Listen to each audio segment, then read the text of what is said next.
Hello दोस्तों, welcome to the session.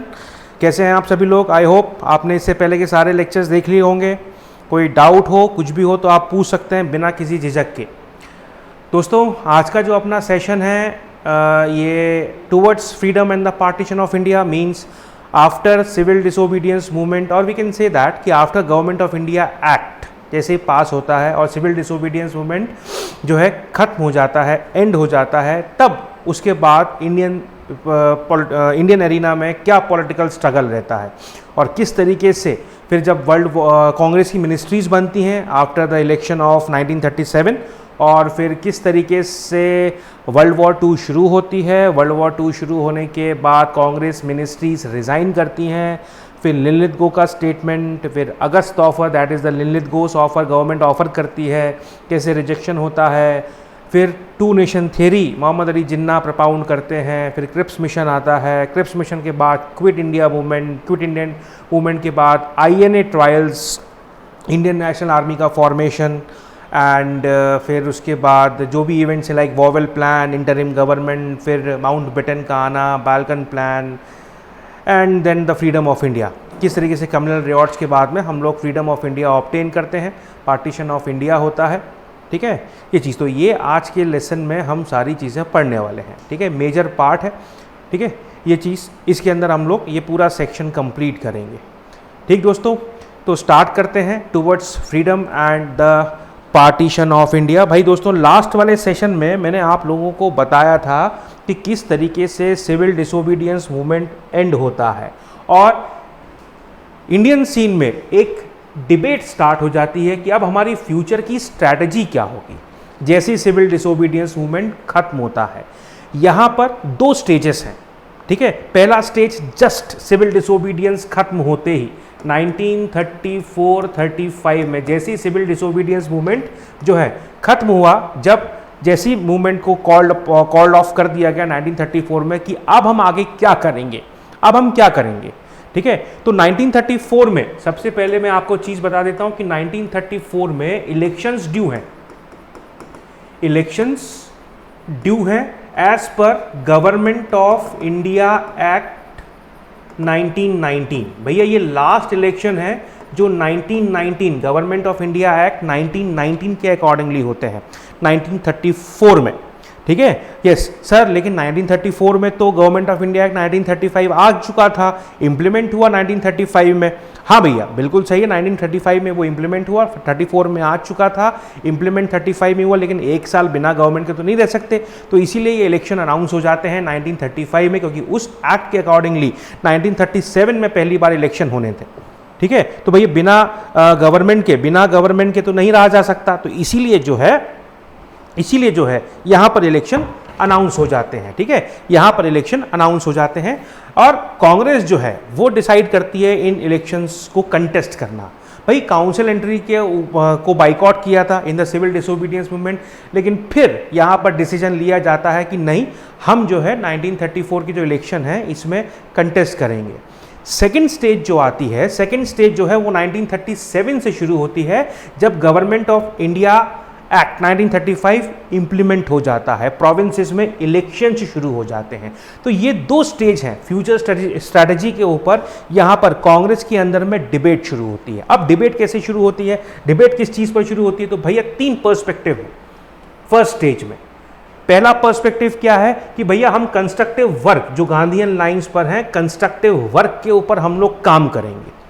ठीक है, लेकिन यहीं पर बिल्कुल स्वराज जैसे नॉन कॉपरेशन मूवमेंट के बाद हुआ था ना, बिल्कुल उसी तरीके से यहाँ पर ये स्टैंड शुरू होता है कि नहीं भैया, हम कंस्ट्रक्टिव वर्क तो ओके एक सेक्शन कर रहा है, लेकिन दूसरा सेक्शन जो है जिसमें आसफ अली, भूलाभाई देसाई, सत्यमूर्ति, BC रॉय, M.A. अंसारी ये बोलते हैं कि जो 34 में इलेक्शंस ड्यू हैं, 1934 में जो इलेक्शंस ड्यू हैं, हम वो कंटेस्ट करेंगे। अब कांग्रेस के अंदर एक नया ट्रेंड शुरू हो गया। यस, यहाँ पर जिसके की लीडर हैं पंडित जवाहरलाल नेहरू, जिसको रिप्रेजेंट कर रहे हैं, वो बोलते हैं ना तो हम कंस्ट्रक्टिव वर्क की तरफ जाएंगे और ना ही हम इलेक्शन कंटेस्ट करेंगे, ठीक है, हम तो नॉन कॉन्स्टिट्यूशनल मास स्ट्रगल, हालांकि अभी टाइम कंड्यूसिव नहीं है, ठीक है, चूंकि इकोनॉमिक क्राइसिस, ठीक है, इकोनॉमिक क्राइसिस है यहाँ पर, ठीक है, और मासेस अभी भी रेडी हैं तो हम, ठीक है, हम यहां पर नॉन कॉन्स्टिट्यूशनल एजिटेशन स्टार्ट करेंगे। ठीक है, ये सेक्शन था जवाहरलाल नेहरू जो लीड करते हैं। तो ये तीन तरीके के फर्स्ट स्टेज में ये तीन view in the year 1934 Congress के सामने रखे गए। ठीक है, 1934 में कांग्रेस सेशन हुआ। जवाहरलाल नेहरू का जो विजन था कि भाई हमारा जो बेसिक गोल है गवर्नमेंट के सामने वो यही है कि हमको कैपिटलिज्म को अबॉलिश करना है जो वर्ल्ड में पीपल्स के पास, और सोशलिज्म को स्टैब्लिश करना है। ठीक है, सोशलिज्म को स्टैब्लिश करना है। भाई मासेस का जितना भी इंटरेस्ट है, इकोनॉमिक क्लास, पीजेंट्स की डिमांड, वर्कर्स की डिमांड, लैंडलॉर्ड्स, कैपिटलिस्ट, ठीक है, इन सबको ऑर्गेनाइज करना, इन सबको ऑर्गेनाइज मैनर में लाना। और उसके लिए अगर हम देखें तो इस टाइम पर बहुत सारे किसान सभास और ट्रेड यूनियन ये सब स्टैब्लिश किए गए। ठीक है, बहुत सारी किसान सभास और ट्रेड यूनियन स्टैब्लिश किए गए, और इन ऑर्गेनाइजेशंस को कांग्रेस से एफिलिएशन भी मिला। 1934 में कांग्रेस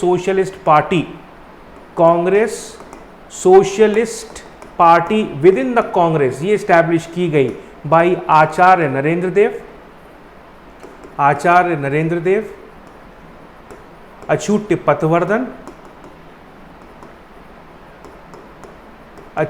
पटवर्धन एंड लोकनायक जयप्रकाश नारायण। ठीक है भैया, ये इन लोगों ने कांग्रेस के एम्बिट में कांग्रेस सोशलिस्ट पार्टी का गठन किया, यानी कि उसको स्टैब्लिश किया। ठीक है, and they were critically opposed. Gandhi ji ने एक स्ट्रैटेजी प्रपाउंड करी, that is the struggle, truce और फिर स्ट्रगल। जवाहरलाल नेहरू इस पॉलिसी के एकदम अगेंस्ट में थे। उन्होंने एडवोकेट किया कि हम स्ट्रगल करेंगे और जीतेंगे।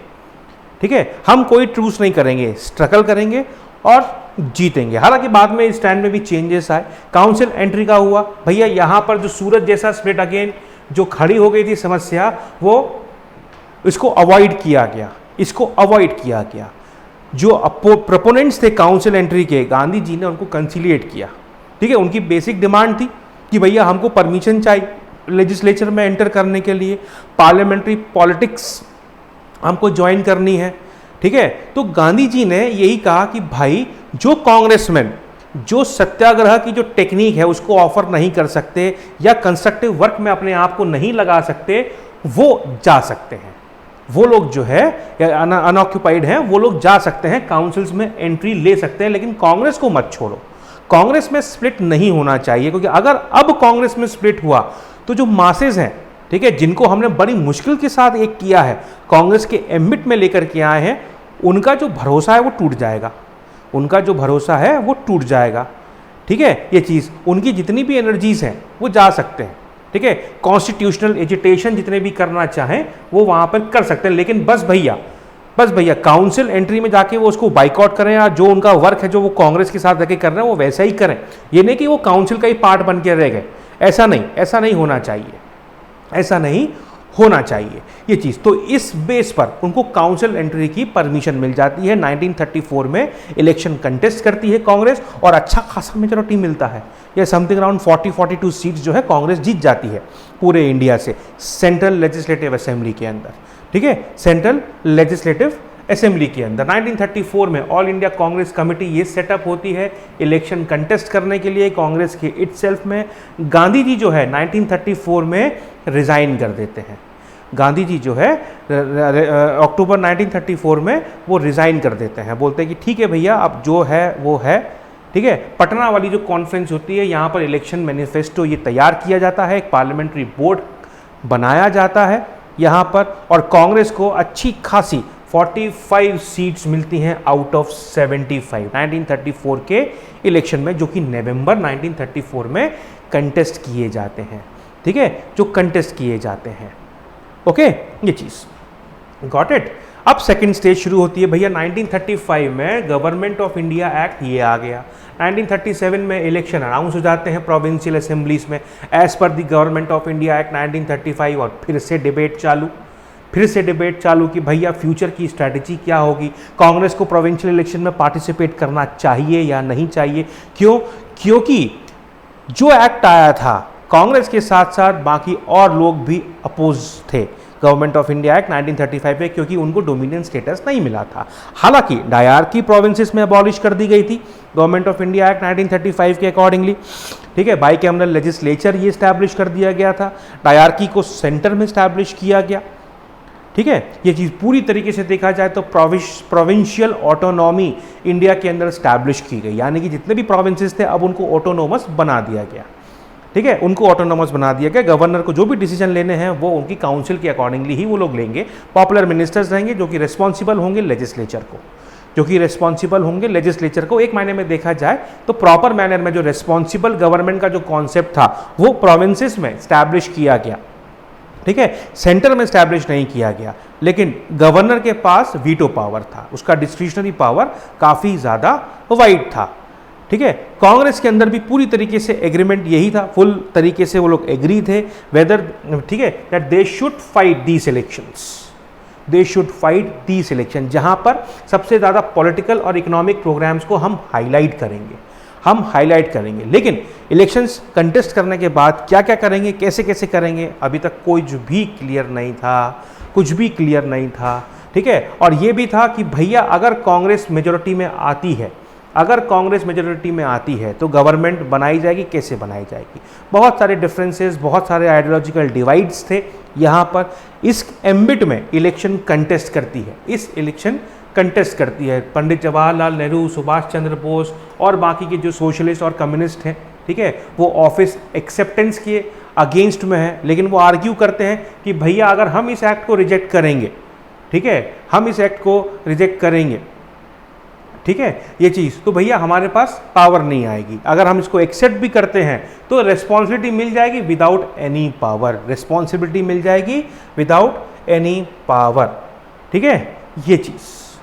ओके दोस्तों, ये पार्ट। लेकिन भैया अब मेन इश्यूज जो हैं, अगर हम काउंसिल में एंट्री करते हैं, प्रोविंसेस में गवर्नमेंट बनाते हैं, तो जो हमारा मेन इशू है फ्रीडम का, इकोनॉमिक एंड सोशल जस्टिस का, पॉपुलर जो पॉवर्टी है उसको रिमूव करने का, जो कॉन्स्टिट्यूशनल वर्क है ना, जो हम लोग रिवॉल्यूशनरी कैरेक्टर का जो वर्क चल रहा है उसको, तो ये चीज़ हमारी साइड ट्रैक हो जाएंगी, ट्रैक से अलग हट जाएंगी। तो भैया ये बहुत उथल पुथल मची हुई थी कांग्रेस के अंदर, जितने भी लीडर्स थे यहाँ पर आइडियोलॉजिकल डिफरेंसेस होने के साथ साथ इन सब चीज़ों के ऊपर भी विचार चल रहा था। लेफ्टिस्ट जो हैं ये प्रपोज करते हैं कि हम काउंसिल्स में एंट्री करेंगे।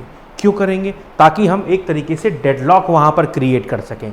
क्या क्रिएट कर सकें? हम लोग वहाँ पर डेडलॉक क्रिएट कर सकें, है ना। यस, उन्होंने कहा कि हम वर्कर्स हैं, पीजेंट्स हैं, है ना, इन क्लासेस को कांग्रेस के साथ, कांग्रेस ऑर्गेनाइजेशन के साथ और इंटीग्रेट करें। जितनी भी और क्लास ऑर्गेनाइजेशंस हैं उनको और इंटीग्रेट करें। तो एक तरीके से देखा जाए तो पूरे के पूरे मूवमेंट को एक सोशलिस्ट डायरेक्शन मिल जाएगा, ठीक है, सोशलिस्ट डायरेक्शन मिल जाएगा। और फिर बाद में यही रिज्यूम कर लेंगे पूरा मास मूवमेंट को, यही लोग पूरी तरीके से रिज्यूम कर लेंगे मास मूवमेंट को, ठीक है। तो भैया जो प्रोपोनेंट्स थे ऑफिस एक्सेप्टेंस के, वो बाद में आर्ग्यू करते हैं, है ना, इक्वली कमिटेड है कि भैया ये जो है हम इलेक्शन कंटेस्ट करेंगे 1935 का, है ना। लेकिन लेजिस्लेचर जो होगा यहाँ पर, ये सिर्फ एक शॉर्ट टर्म टैक्टिस है। क्या है भैया?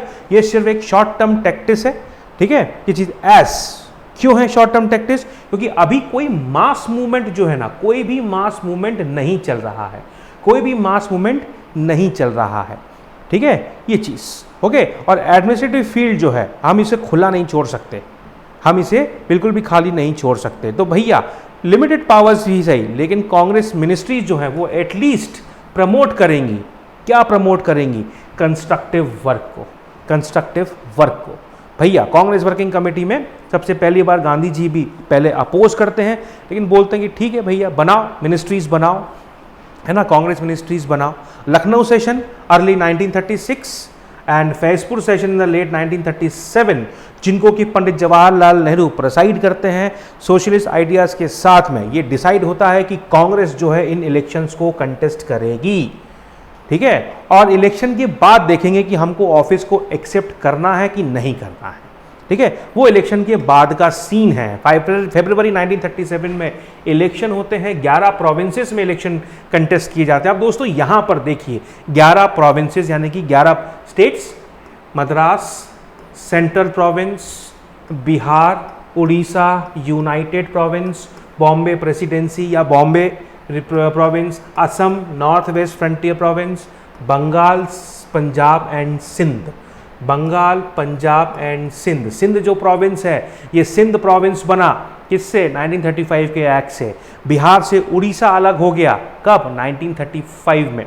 ठीक है, तो एक प्रोविंस ये एग्जिस्टेंस में आ गया। Okay, north west frontier province ये भी एक प्रोविंस एग्जिस्टेंस में आ गया। तो ऐसे करके कितने?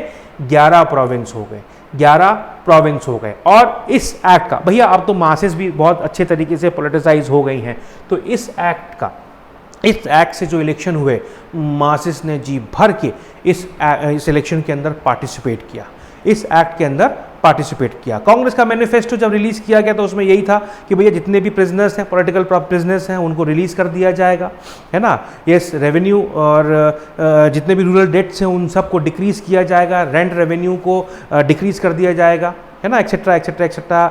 और जितने भी यूनियन हैं उनको भी राइट टू स्ट्राइक कुछ ऐसा राइट मिल जाएगा वहाँ पर। ठीक है, गांधी जी ने जो भी इलेक्शन था उनमें से किसी भी मीटिंग में पार्टिसिपेट नहीं किया, क्योंकि गांधी जी ने 1934 में कांग्रेस से रिजाइन कर दिया and he resorted to the work for the upliftment of the जो है डिप्रेस्ड क्लासेस। ठीक है, 1935 से वो डिप्रेस्ड क्लासेस के अपलिफ्टमेंट में लग गए वहाँ पर। ठीक है, हाँ, गांधी जी के साथ सलाह मशवरा होते रहता था। ठीक है, यस, उनकी एडवाइस ले ली जाती थी, उनके व्यूज़ भी जान ली जाते थे, पर कांग्रेस की डे टू डे वर्किंग में जो है अब गांधी जी का ऐसा कोई इंटरफेरेंस नहीं था। अब आते हैं इलेक्शन के रिजल्ट। ठीक है, यस, कांग्रेस को मिलती है मेजॉरिटी सिर्फ Bengal, Assam, Punjab, Sindh and north west frontier province को छोड़ के। ठीक है, लार्जेस्ट पार्टी बंगाल में, असम में और नॉर्थ वेस्ट फ्रंटियर प्रोविंस में बन जाती है। ठीक है, ये चीज़, ठीक है, ये पार्ट है ना, ये चीज़ है ना। अब यहाँ पर क्या होता है, जो डोमिनेंट स्ट्रेटजी है स्ट्रगल, ट्रूस एंड स्ट्रगल की, ठीक है, वो रिकंसाइल कर ली जाती है। कांग्रेस मिनिस्ट्रीज बनाई जाती हैं, कांग्रेस मिनिस्ट्रीज बनाई जाती हैं Bombay, Madras, central province, Assam, north west frontier province, Bihar, united province and Orissa. Gandhi ji बोलते हैं गांधी जी बोलते हैं कांग्रेसमैन को कि भैया इन ऑफिस को लाइटली होल्ड करना, अगर मास मूवमेंट स्टार्ट हुआ तो आपको रिज़ाइन करने में दिक्कत नहीं आएगी। ठीक है, दिक्कत नहीं आएगी। ये चीज़ कांग्रेस को जो है rule with the least assistance from the police and the army. आप बिना पुलिस और आर्मी के जो है असिस्टेंस के अपने इस रूल को चलाओ। 28 महीने की ये हमारी सरकार चलती है प्रोविंसेस में, 28 मंथ्स, यानी कि 2 साल 4 महीने, 2 साल 4 महीने। और ढेर सारे पीपल वेलफेयर के लिए ये एफर्ट्स बनाते हैं, ढेर सारे एफर्ट्स बनाते हैं। जैसे ढेर सारी सिविल लिबर्टीज़ दी जाती हैं, इलीगल ऑर्गेनाइजेशंस जितनी भी हैं, ठीक है, सर्टेन बुक्स जर्नल जिनके ऊपर बैन लगा हुआ था वो सब हटा दिया जाता है। प्रेस के ऊपर जितने भी रिस्ट्रिक्शंस हैं वो हटा दिए जाते हैं। इमरजेंसी पावर्स हैं उनको रिपील कर दिया जाता है। आर्म्स एक्ट, लाइसेंस, है ना, तो ये सब जो है आर्म्स के लिए सर्टिफिकेट्स, लाइसेंस लेना आर्म्स के लिए, है ना, पॉलिटिकल प्रिजनर्स एंड रिवॉल्यूशनरीज को रिलीज़ कर देना, है ना, बॉम्बे लैंड्स जो गवर्नमेंट ने कन्फिस्केट कर रखी हैं सिविल डिसोबीडियंस मूवमेंट के टाइम पर, उन्हें रीस्टोर कर देना, एक्सेट्रा एक्सेट्रा। तो ये सब सिविल लिबर्टीज़ हैं जो कांग्रेस मिनिस्ट्रीज देती है। एग्रीकल्चर में ज़मींदारी सिस्टम को एबॉलिश नहीं किया जाता, हालांकि एग्रीकल्चर के सेक्टर में काफ़ी ज़्यादा रिफॉर्म्स नहीं हो पाते हैं। क्यों नहीं हो पाते? क्योंकि बहुत सारे रीजन्स में ज़मींदार डोमिनेट कर रहे हैं कांग्रेस के अंदर, तो इसलिए ज़मींदारी सिस्टम को एबॉलिश नहीं किया जाता। पर हाँ, डेथ रिलीफ है, फॉरेस्ट फीस है, ग्रेजिंग फीस है, एरियस एक्सेट्रा एक्सेट्रा एक्सेट्रा, तो इनसे रिलेटेड लॉस पास किए जाते हैं। सोशल वेलफेयर में काफ़ी इंपॉर्टेंट है, बिकॉज बहुत सारे एरियाज में prohibition means the ban on liquor, opium, ये लिया जाता है। हरिजन्स के वेलफेयर के लिए काफ़ी ज़्यादा मेजर्स लिए जाते हैं। Primary and technical higher education के लिए भैया 1937 में जाकिर हुसैन कमेटी ये इस्टेब्लिश की जाती है, ठीक है, और लर्निंग थ्रू एक्टिविटी जैसा जो कॉन्सेप्ट है इसे लाया जाता है। बोला जाता है कि जो प्राइमरी एजुकेशन है वो वर्नाकुलर लैंग्वेजेस में दी जाएगी, ठीक है, और हायर एजुकेशन इंग्लिश मीडियम में हम लोग प्रोवाइड करेंगे। खादी को, इंडिजीनियस इंडस्ट्रीज़ को सब्सिडीज़ मिलती है, अदर मेजर्स दिए जाते हैं ताकि इससे वो एनकरेज हो सके। एंड सबसे इम्पॉर्टेंट, इंडिया के इंडस्ट्रियल ग्रोथ के लिए इकोनॉमिक प्लानिंग के लिए एक प्लानिंग कमेटी का सेटअप किया जाता है इन द ईयर 1938। ठीक है, एक तरीके से देखा जाए तो प्लानिंग कमीशन बैठ गया, यही बाद में जाकर के प्लानिंग कमीशन बनता है, यही बाद में जाके प्लानिंग कमीशन बनता है। और इसके जो पहले चेयरमैन होते हैं, प्रेसिडेंट होते हैं, दैट वाज सुभाष चंद्र बोस। जी हाँ भैया, Subhash Chandra Bose was the first president of the planning committee which was established in the year 1938। ठीक है, which was established in the year 1938। अब शुरू होता है सेकेंड राउंड ऑफ स्ट्रगल। ठीक है, वर्ल्ड वॉर 2 चालू। 1939 में 1 सितंबर को हिटलर पोलैंड पर अटैक कर देता है। 3 सितंबर को ब्रिटेन जो है जर्मनी के अगेंस्ट में वॉर डिक्लेयर करता है और सेकेंड वर्ल्ड वॉर शुरू हो जाती है। बिना कांग्रेस मिनिस्ट्रीज को पूछे Lord Linlithgow was the viceroy at that time, और ये बोलते हैं कि इंडिया जो है वॉर को सपोर्ट कर रहा है। अरे भैया अब गड़बड़ हो गई, यहाँ पर गड़बड़ हो गई। ठीक है, यहाँ पर गड़बड़ हो गई। तो भैया स्ट्रगल, यस भैया हमसे बिना पूछे आपने कैसे बोल दिया। कांग्रेस को ये चीज़ पसंद नहीं आती, बोलते हैं ठीक है यूनिलैटरली आपने कैसे बोला, हमसे तो पूछा ही नहीं आपने, है ना। हम अनकंडीशनल वॉर को सपोर्ट नहीं करेंगे, हमारी कंडीशन होगी। ठीक है, यस, तभी हम जाके इस वॉर को सपोर्ट करेंगे because we are against Nazism and fascism, लेकिन as a free nation, as a free nation. अभी तो हम कॉलोनी हैं और आपने हमसे बिना पूछे, भाई हमारी मिनिस्ट्रीज़ हैं, हमारा ही अभी यहाँ पर गवर्नमेंट स्टैब्लिश्ड है, तो आपने बिना हमसे पूछे कैसे हमको वॉर का हिस्सेदार बना दिया, उसका भागीदार बना दिया। तो यहाँ पर फिर से डिबेट शुरू हो जाती है। यहाँ पर क्या होता है, फिर से डिबेट शुरू हो जाती है और कांग्रेस मिनिस्ट्रीज बोलते हैं कि ठीक है भाई अब आपने कर दिया है तो हमारी कुछ डिमांड्स हैं, हम कोऑपरेट करने को रेडी हैं, लेकिन हमारी कुछ बेसिक डिमांड्स हैं। जैसे ही वॉर खत्म होए हमें एक कॉन्स्टिट्यूएंट असेंबली चाहिए जो कि डिटरमाइन करेगी कि इंडिया का पॉलिटिकल स्ट्रक्चर कैसा हो, और अभी तुरंत के तुरंत एक रेस्पॉन्सिबल गवर्नमेंट स्टैब्लिश कर दो सेंटर में। ये दोनों डिमांड जो हैं लॉर्ड लिनलिथगो मना कर देते हैं, यानी कि रिजेक्ट कर देते हैं। ठीक है, रिजेक्ट कर देते हैं। और कांग्रेस वर्किंग कमेटी की मीटिंग होती है वार्धा में, वार्धा का सेशन होता है। ऑफिशियल पोजीशन कांग्रेस यहाँ पर लेती है, डिफरेंट ओपिनियंस आते हैं वॉर को लेकर के। Gandhi ji initially unconditional support के लिए एडवोकेट करते हैं, बोलते हैं कि नहीं भैया एक्सेस पावर्स जो हैं नाजिज्म फासिज्म इनके अगेंस्ट में अलाइड पावर्स वॉर लड़ रहे हैं, तो भैया ये डेमोक्रेटिक नेशंस हैं, ठीक है, वेस्टर्न यूरोप के टोटलिटेरियन जो नाजीज एंड फासिस्ट हैं इनके लिए लड़ रहे हैं, इनसे लड़ रहे हैं, तो इनका सपोर्ट करो वरना डेमोक्रेसी खत्म हो जाएगी, लेकिन कांग्रेस के अंदर एक और सेक्शन है, सुभाष चंद्र बोस, जयप्रकाश नारायण, आचार्य नरेंद्र देव, अच्युत पटवर्धन, इनका कोई इंटरेस्ट नहीं है, कोई सिंपैथी नहीं है किसी भी साइड के साथ। बोले वॉर तो वॉर है, दोनों क्यों लड़ रहे हैं, क्योंकि दोनों के इंपीरियलिस्टिक जो आइडियोलॉजीज हैं उनमें क्लैश हो रहा है और वो इसीलिए लड़ रहे हैं। ठीक है, वो इसीलिए लड़ रहे हैं। ठीक है, और इन दोनों ओपिनियंस को जवाहरलाल नेहरू भी जो है ये भी मानने को तैयार नहीं है, और उल्टा वो एडवोकेट कर देते हैं कि भैया इंडियन पार्टिसिपेशन तब तक नहीं होगा जब तक इंडिया खुद फ्री नहीं हो जाएगा। वो बोलते हैं कि हम ना तो सपोर्ट करेंगे और ना ही इससे दूर रहेंगे, हमें फ्री कर दो, अब हमको जो करना है जैसा करना है वो डिसीजन हमारा है, हम जब तक फ्री नहीं होंगे तब तक कोई पार्टिसिपेशन की आप हमसे उम्मीद न लगाएं। भैया यहाँ पर वार्धा में रेजोल्यूशन पास होता है, फासिस्ट एग्रेशन को कंडेम किया जाता है। ठीक है, और बोला जाता है कि इंडिया जो है अब वॉर का हिस्सा नहीं है। अगर ब्रिटेन डेमोक्रेसी के लिए लड़ रहा है, आज़ादी के लिए लड़ रहा है, तो पहले वो इंपीरियलिज्म को एंड करे अपनी कॉलोनीज में, वहां पर फुल डेमोक्रेसी इंडिया के अंदर स्टैब्लिश करे।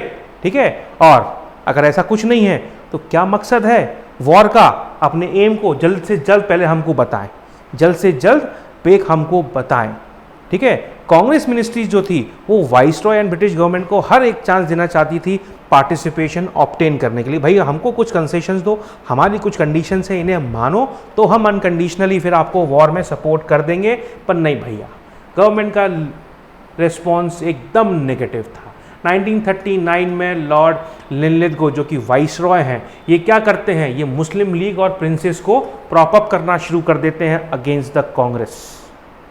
ठीक है, अपने जो वॉर जो एम्स हैं उनको रिफ्यूज़ कर देते हैं डिफाइन करने के लिए। ठीक है, और बोलते हैं कि फ्यूचर अरेंजमेंट जो भी होगा देखेंगे उसको क्या करना है, सेवरल कम्युनिटीज़ और पार्टीज़ के इंटरेस्ट के हिसाब से फिर हम देखेंगे क्या करना है और किस तरीके से 1935 के एक्ट को मॉडिफाई करना है। पर नहीं भैया, इससे भी कुछ बात नहीं बनती है। कांग्रेस मिनिस्ट्री डिसाइड करती है कि अब हमको ऑफिस से रिजाइन करना है एंड अक्टूबर 23, 1939 CWC डिसाइड करता है कि अब हम वॉर को सपोर्ट नहीं करेंगे और कांग्रेस मिनिस्ट्रीज प्रोविंसेस से रिजाइन करते हैं। अब रेजिग्नेशन तो हो गया, अब बारी आती है कि भैया हमने रिजाइन तो कर दिया, अब मास स्ट्रगल का क्या, मास सत्याग्रह का क्या। ठीक है, अब हमको मास सत्याग्रह शुरू करना है, अब हमको फिर से एक नया मूवमेंट स्टार्ट करना है। गांधी जी और उनके सपोर्टर्स बोलते हैं कि अभी भैया हम फेवर नहीं है, कि हम फेवर नहीं करते किसी भी इमीडिएट स्ट्रगल का, अभी हम एकदम से इमीडिएट स्ट्रगल का कुछ नहीं कर सकते। क्यों? वाई? क्योंकि अभी जो माहौल है, जो एटमॉस्फेयर है, वो काफ़ी ज़्यादा कम्युनल सेंसिटिव है। अलाइड का जो कॉज है वो जस्ट है, ये लोग बोलते हैं ऐसा। ठीक है, कम्युनल सेंसिटिव है, हम लोग हिंदू मुस्लिम यूनिटी में लैक कर रहे हैं।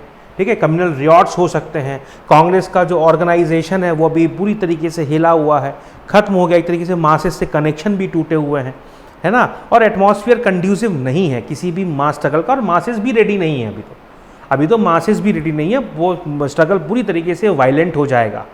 ठीक है, वायलेंट हो जाएगा। अभी हम लोग जो पॉलिटिकल वर्क है अमंग द मासेस, उसी को आप करो, और जब तक हो सके नेगोशिएशंस करते रहो, जब तक एकदम टोटल एंड नहीं हो जाए, नेगोशिएशंस का टोटल एंड नहीं हो जाए। देखो दोस्तों, यह थोड़ा सा ध्यान देने वाली बात है, यहाँ पर ध्यान देना। गांधी जी इनिशियल फेज में जब कांग्रेस मिनिस्ट्रीज रिजाइन करते हैं, तब गांधी जी जो है वो बिल्कुल भी फेवर में नहीं है कि अभी हम इमीडिएट मास स्ट्रगल शुरू कर दें। Yes, it was correct, communal rewards होने ही है। मैंने आपको क्या बताया, लॉर्ड लिनलिथगो ने 1913 में क्या किया, उसने इंडियन प्रिंसेस को, मुस्लिम लीग को प्रॉप अप करना शुरू किया अगेंस्ट द कांग्रेस। तो कम्युनल रिवॉर्ड्स हो सकते थे। ठीक है, मासेस अब चूंकि मिनिस्ट्रीज बन चुकी थी, तो जितने भी लीडर्स थे इन सब ने इलेक्शन में पार्टिसिपेट किया था, इनडायरेक्ट मैनर में जुड़े तो थे मासेस के साथ, लेकिन कंस्ट्रक्टिव वर्क के ऊपर उतना ध्यान नहीं था। मासेस को भी अभी इतना एकदम प्रिपेयर्डनेस नहीं थी कि नहीं ओके कि हम नॉन वायलेंट तरीके से इस मूवमेंट को स्टार्ट करेंगे। ठीक है, ध्यान रखना, मैंने अभी क्या बोला, नॉन वायलेंट तरीके से इस मूवमेंट को स्टार्ट करेंगे। सिविल डिसोबीडियंस मूवमेंट की बात अलग थी। सिविल डिसोबीडियंस मूवमेंट में क्या था, 1922 से लेकर के 1930 तक मासेस को पूरी तरीके से तैयार किया गया। सबसे पहले यस, वॉलंटियर्स को रेडी किया गया कि भाई वो मासेस के लीडर बनेंगे, यहाँ पर भी तैयार किया गया। लेकिन बहुत सारे आइडियोलॉजिकल डिफरेंसेस कांग्रेस के अंदर आ चुके थे, बहुत सारे, जो कि एक छोटे से चेंज से वायलेंट भी हो सकते थे, और ये हुआ भी। इसलिए क्विट इंडिया मूवमेंट जो है वो वायलेंट मूवमेंट में कन्वर्ट हुआ। ठीक है, क्विट इंडिया मूवमेंट जो है वो वायलेंट मूवमेंट में कन्वर्ट हुआ। 1940 जनवरी 1940 में लिनलिथगो बोलते हैं कि डोमिनेंस स्टेटस हम आपको देंगे, लेकिन ठीक है, ये चीज़ डोमिनेंस स्टेटस हम आपको देंगे। ठीक है, ब्रिटिश पॉलिसी का ये गोल है, और यही चीज़ को उन्होंने अगस्त में प्रपाउंड भी किया, जिसको अगस्त ऑफर कहा जाता है। फिर रामगढ़ में सेशन होता है मार्च 1940 में, जिसको प्रोसाइड करते हैं Maulana Abul Kalam Azad, a point to be noted, the youngest president of Indian National Congress and the longest serving president of Indian National Congress. लिख लो कॉपी के अंदर, youngest and longest serving president of Indian National Congress. ठीक है, ये चीज़, ठीक है, ये चीज़। तो जब ये मीटिंग होती है यहाँ पर, ठीक है, तो ये डिसाइड होता है कि जो बैटल है, जब तक डिसएग्रीमेंट किसी प्रकार का नहीं होता तब तक ये शुरू नहीं होगी। और गांधी जी को ये छोड़ दिया गया, गांधी जी के ऊपर ये छोड़ दिया गया कि भैया किस तरीके का फॉर्म होगा और क्या होगा, टाइमिंग क्या होगी, टाइमिंग। और कांग्रेस ने यहाँ पर क्लियरली कह दिया कि हमें सिर्फ कंप्लीट इंडिपेंडेंस चाहिए, इससे कम में तो हम ना मानने वाले, इंडियन फ्रीडम जो है वो डोमिनियन के फॉर्म में नहीं होगी, with in the imperial structure होगी तो कंप्लीट इंडिपेंडेंस होगी। अब यहाँ पर इसी बीच में मार्च 1940 में मुस्लिम लीग के लीडर मोहम्मद अली जिन्ना लाहौर पाकिस्तान रेजोल्यूशन पास करते हैं। टू नेशन थ्योरी, यहाँ पर जो है टू नेशन थ्योरी ये प्रपाउंड की जाती है। क्या की जाती है, टू नेशन थ्योरी ये प्रपाउंड की जाती है। ठीक है, ईस्ट और वेस्ट में, है ना, नॉर्थ वेस्ट और ईस्टर्न पार्ट में इंडिपेंडेंट स्टेट्स क्रिएट करने के लिए। So fully autonomous, fully sovereign, ताकि सेफगार्ड्स मुस्लिम्स को वो प्रोवाइड कर सकें because they are in minority. और यहीं पर 1940 में एक अगस्त ऑफर आता है बिकॉज हिटलर धीरे धीरे पूरे यूरोप को कॉन्कर करते जा रहा है। हिटलर जो है पूरे यूरोप को कॉन्कर करते जा रहा है। लॉर्ड लिनिथ को एक अगस्त ऑफर प्रपाउंड करते हैं जिसमें बोलते हैं कि डोमिनियन स्टेटस ये ऑब्जेक्टिव है इंडिया के लिए, ठीक है। वाइसरॉय का एग्जीक्यूटिव काउंसिल को एक्सटेंड कर देते हैं इंडियन मेजोरिटी के साथ, ठीक है। और constituent assembly after the war बनेगी, ठीक है। और जब तक माइनॉरिटीज का कोई कंसेंट नहीं होगा तब तक कोई भी कॉन्स्टिट्यूशन, फ्यूचर कॉन्स्टिट्यूशन को अडॉप्ट नहीं किया जाएगा। अगस्त ऑफर को मुस्लिम लीग और कांग्रेस दोनों ही इसको रिजेक्ट कर देते हैं। जवाहरलाल नेहरू बोलते हैं कि हमको डोमिनेंट स्टेटस नहीं चाहिए, ये तो ख़त्म हो गया, फुल्ली ख़त्म हो गया, ठीक है।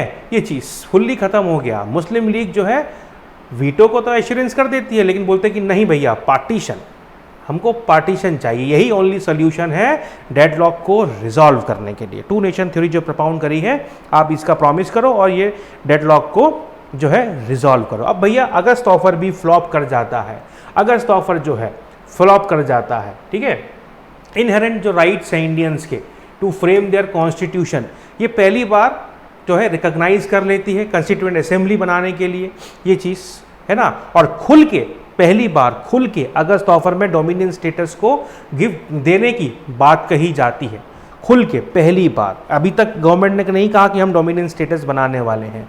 वाइसरॉय का एग्जीक्यूटिव काउंसिल पहली बार एनलार्ज किया जाता है, ठीक है। इंडियंस को मेजोरिटी दी जाती है। वाइसरॉय के एग्जीक्यूटिव काउंसिल में 12 मेंबर है जिसमें से 8 इंडियन हो जाते हैं, 8 इंडियन हो जाते हैं। लेकिन भैया डिफेंस, फाइनेंस और होम, ये 3 जो डिपार्टमेंट है ये अभी भी ब्रिटिशर्स के पास है, ठीक है। एक नेशनल डिफेंस काउंसिल भी सेटअप कर दी जाती है, नेशनल डिफेंस काउंसिल भी एक सेटअप कर दी जाती है भाई कांग्रेस को मनाने के पूरे तरीके। लेकिन इसी बीच इंडिविजुअल सत्याग्रह 1940 के एंड में इंडियन नेशनल कांग्रेस लॉन्च कर देती है। गांधी जी बोलते हैं मासेस अभी रेडी नहीं है, पर अगर आपको लगता है इंडिविजुअल लेवल पर कांग्रेस को, तो आप इंडिविजुअल सत्याग्रह जो है स्टार्ट कर सकते हो। क्यों?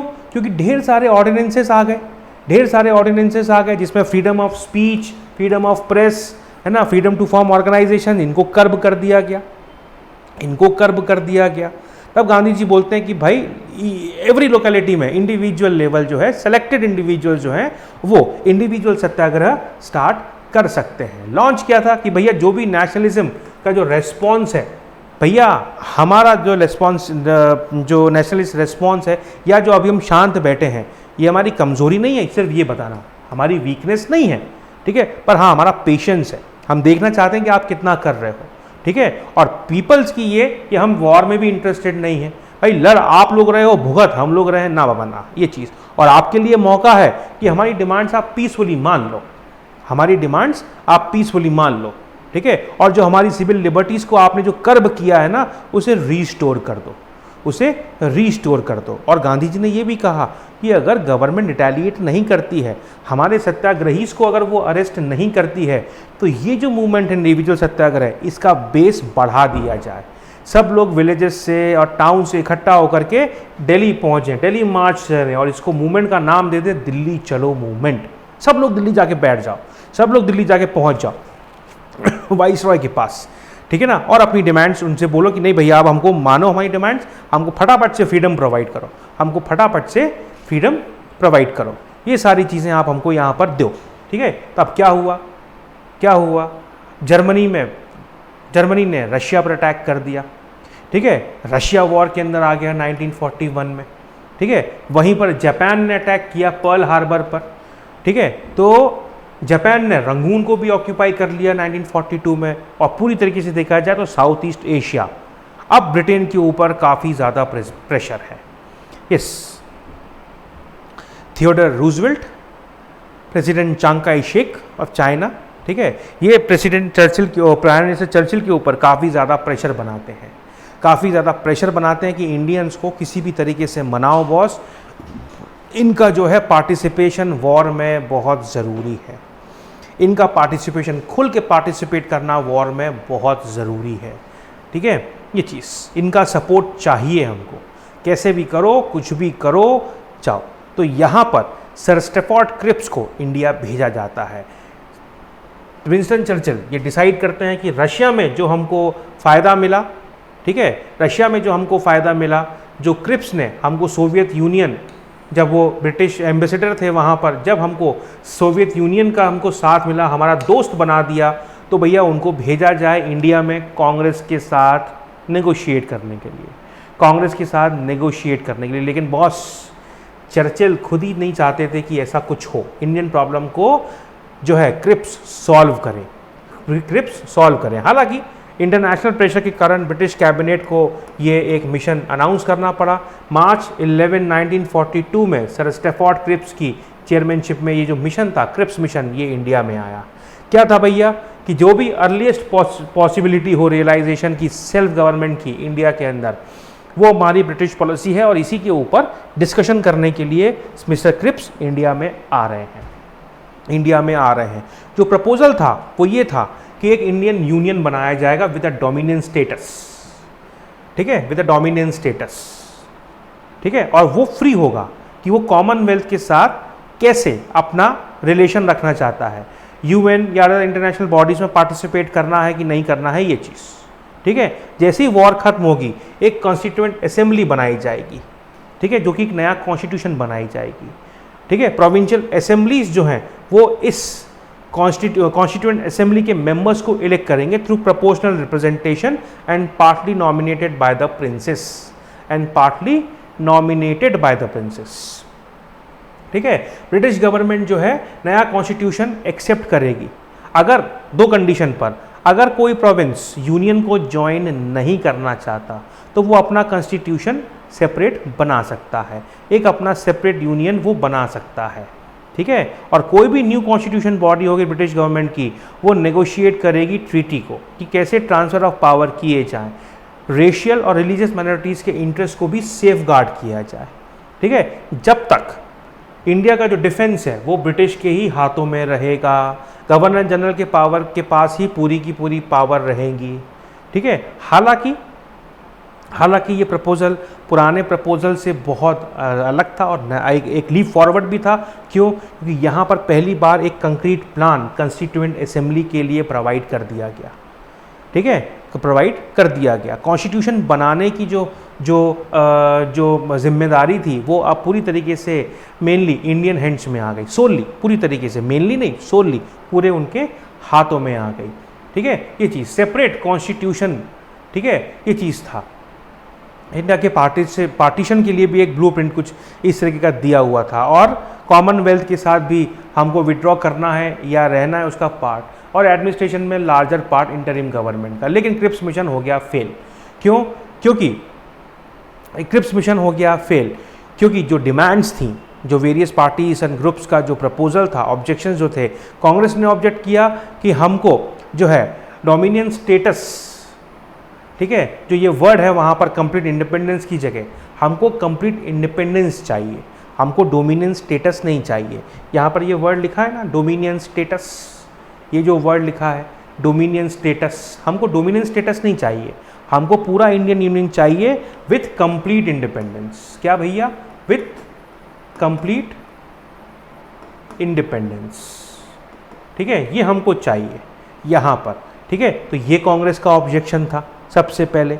दूसरा जो ऑब्जेक्शन था दैट वाज जो स्टेट्स हैं, नॉमिनीस, रिप्रेजेंटेशन ऑफ स्टेट्स हैं, वहाँ पर नॉमिनेट किए जा रहे हैं, इलेक्ट नहीं किए जा रहे हैं, हमको इलेक्टेड चाहिए, ठीक है। हर प्रोविंस का राइट है सिसीड करने का, जो कि नेशनल यूनिटी के प्रिंसिपल के अगेंस्ट है, नेशनल यूनिटी के प्रिंसिपल के अगेंस्ट है, ठीक है। और इमीडिएट ट्रांसफ़र का तो कोई जिक्र ही नहीं है, ठीक है। डिफेंस में कोई शेयर नहीं, गवर्नर जनरल्स की जो सुप्रीमेसी है वो अभी भी रिटेन ही रह रही है ना, ये चीज़। और गवर्नर जनरल अभी कॉन्स्टिट्यूशनल हेड है ना, और अभी हम इसको एक्सेप्ट नहीं कर सकते। तो दोनों ने ही, मौलाना आज़ाद एंड नेहरू जी ने ऑफिशियल नेगोशिएशंस कांग्रेस की तरफ से रिप्रेजेंट किए। मुस्लिम लीग ने भी ये क्रिटिसाइज़ किया क्योंकि सिंगल इंडियन यूनियन का आइडिया था इसमें, बोले हमको तो 2 नेशन चाहिए, है ना।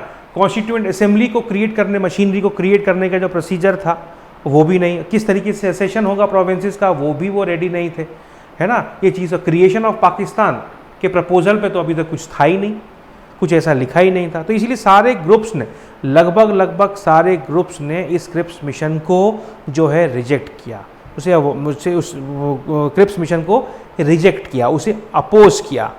ठीक है, ये चीज़। अदर ग्रुप्स ने भी ऑब्जेक्शन उठाया कि भैया प्रोविंसेस के पास राइट है सिसीड करने का, अलग होने का, है ना। लिबरल्स बोलते थे कि भैया ये यूनिटी और इंटीग्रिटी जो है, सिक्योरिटी है इंडिया के लिए, उसके लिए डेंजर है। हिंदू महासभा ने भी इसको क्रिटिसाइज किया। डिप्रेस क्लास भी ये बोले कि भैया अगर ऐसा कुछ होगा तो पार्टीशन के बाद में हम लोग तो सिर्फ हिंदू कास्ट के ऊपर डिपेंडेंट हो जाएंगे। सिक्स ने भी ऑब्जेक्ट किया, क्योंकि वो पंजाब पार्टीशन जो है वो पंजाब भी उनका जा रहा है उनके हाथ से यहाँ पर, है ना। चर्चिल और जो सेक्रेटरी ऑफ स्टेट थे मिस्टर एमरे, लिनलिथगो, वार्ड, इन सब ने जो है क्रिप्स के सारे एफर्ट्स को ब्रेक करने की बहुत कोशिश करी। जितने भी टॉक्स थे वो सब ब्रेक डाउन हो गए वाइस रॉय के वीटो पावर के ऊपर, और क्रिप्स मिशन कर गया फेल। गांधी जी ने कहा कि ये पोस्ट डेटेड चेक है, ठीक है, गांधी जी ने कहा ये पोस्ट डेटेड चेक है, हमें इससे कुछ नहीं मिल रहा है, और एग्जिस्टिंग स्ट्रक्चर जो ऑटोक्रेटिक है। Sir Stafford Cripps frustrated manner में इंडिया से वापस आ जाते हैं इंग्लैंड, और एक नया राउंड ऑफ स्ट्रगल शुरू हो जाता है। जी हाँ भैया, एक नया राउंड ऑफ स्ट्रगल शुरू हो जाता है। जैसे ही क्रिप्स वापस जाते हैं, गांधी जी एक रेजोल्यूशन बोलते हैं कि एक non violent non cooperation movement against any Japanese इन्वेशन start किया जाए। वार्धा में मीटिंग होती है इन जुलाई 1942, और इस आइडिया को एक्सेप्ट कर लिया जाता है। क्रिप्स मिशन फेल कर गया। कॉन्स्टिट्यूशनल डेडलॉक को सॉल्व करने के लिए अनचेंज्ड एटीट्यूड जो ब्रिटिश का था कॉन्स्टिट्यूशन एडवांसेस में, ये क्लियर है कि भैया हमको इनसे कुछ नहीं मिलने वाला, डिसकंटेंटमेंट बढ़ते जा रहा है क्योंकि प्राइजेस हाइक हो रहे हैं, शॉर्टेज हो रही है फूड ग्रेन्स की, ठीक है, शॉर्टेज हो रही है, साथ ही साथ में इन्फ्लेशन बढ़ते जा रहा है, और जापानीज इंडिया की तरफ बढ़ते चले जा रहे हैं। ठीक है, ये चीज़ ब्रिटिश का जो रिवर्सेस है साउथ ईस्ट एशिया में, ठीक है, जो ब्रिटिश जो उनकी प्रेस्टीज थी जो कि कोलैप्स करती जा रही है, इसकी न्यूज़ेस भी, इनको रिवर्सेस मिलते जा रहे हैं, इनकी न्यूज़ेस भी मिलना शुरू हो जाती है। ठीक है, उनकी न्यूज़ेस भी मिलना शुरू हो जाती है। ब्रिटिश जिस तरीके से साउथ ईस्ट एशिया को इवैक्यूएट करती है, तो जितने भी सब्जेक्ट्स इंडियन रिफ्यूजीज़ हैं वहाँ पर, ठीक है, यस, उनको छोड़ के जैसे आ जाती है, तो बोलते हैं कि यार ये सिर्फ अपना ही देख रहे हैं, हमारे लिए इनके मन में कुछ भी नहीं है, हमारे मन में इसमें कुछ भी नहीं है। सो यहाँ पर ऑल इंडिया कांग्रेस कमेटी की मीटिंग होती है ऑन 8 अगस्त 1942, और क्विट इंडिया रेजोल्यूशन रेटिफाई किया जाता है। Yes, quit India movement ratify किया जाता है। ठीक है, गवालिया टैंक बॉम्बे, इसको अब फेमसली अगस्त क्रांति मैदान भी कहा जाता है। ये ध्यान रखना भैया, ये अगस्त क्रांति मैदान के नाम से अब फेमस है। ठीक है, अगस्त क्रांति मैदान, Gwalior tank, all India Congress committee की ये मीटिंग होती है बॉम्बे में ऑन 8 अगस्त 1942। ठीक है, ऑन 8 अगस्त 1942, और यहाँ पर क्विट इंडिया रेजोल्यूशन पास किया जाता है। यहाँ पर क्विट इंडिया रेजोल्यूशन पास किया जाता है। गांधी जी इस मूवमेंट के लीडर जो है अनाउंस कर दिए जाते हैं। ठीक है, ये चीज़ गॉट इट। गांधी जी का सबको इंस्ट्रक्शन है क्लियरली। ठीक है, ग्वालियर टैंक में क्या क्या है, ठीक है, ये क्या क्या है, सब डायरेक्शन है। सबसे पहले government servants do not resign but declare your allegiance to the Congress. Resign नहीं करना है, पर आपका साथ कांग्रेस के लिए है। Soldiers do not leave the army, but जैसे ही आपके कंपैट्रिएट्स आएंगे, आपके ब्रदर्स आएंगे, आप उनको फायर नहीं करना है। स्टूडेंट्स लीव, छोड़ दो। पीजेंट्स, अगर वो एंटी गवर्नमेंट है तो टैक्सेस पे करने हैं, और अगर वो प्रो गवर्नमेंट है टैक्सेस पे नहीं करने हैं।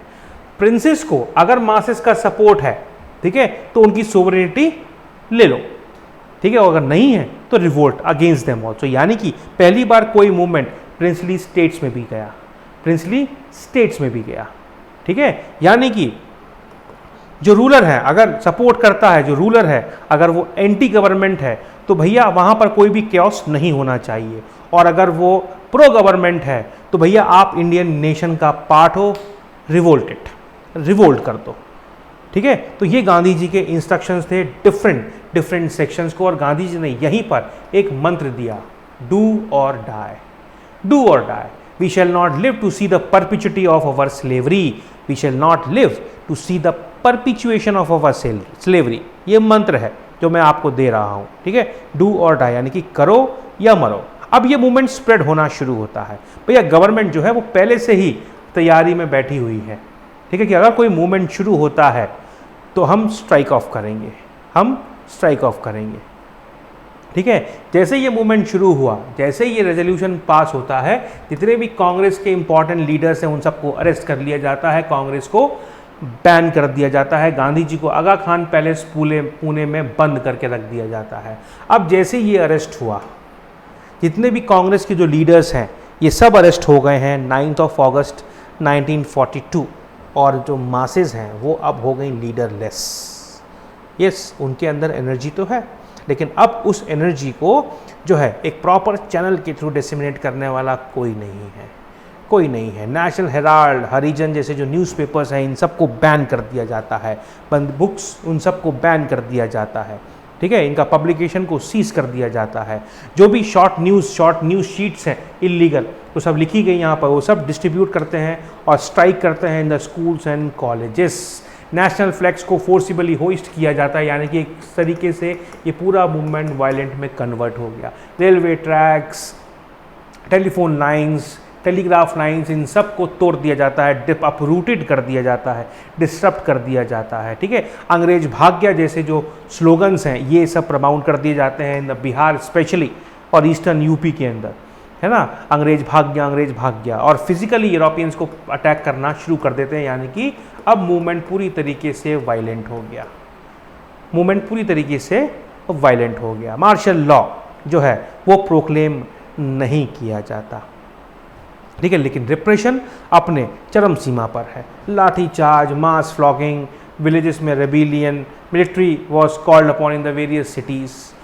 सबसे इंपॉर्टेंट चीज़ यहाँ पर फिर से रिवॉल्यूशनरी एक्टिविटीज़ शुरू हो जाती हैं, यानी कि अंडरग्राउंड एक्टिविटीज़ जितनी भी हैं वो रिवाइव हो जाती हैं, और एक जो है फौज बनाई जाती है जिसका नाम है आज़ाद दस्ता, ठीक है। यस, ये एक ऑर्गेनाइजेशन स्टैब्लिश की जाती है जिसका नाम है आज़ाद दस्ता, और कौन करता है? जयप्रकाश नारायण, अरुणा आसफ अली, राम मनोहर लोहिया, ये सब मिल करके, ठीक है। और इसके जो वॉलंटियर्स हैं इनको ट्रेनिंग प्रोवाइड की जाती है इंडो नेपाल बॉर्डर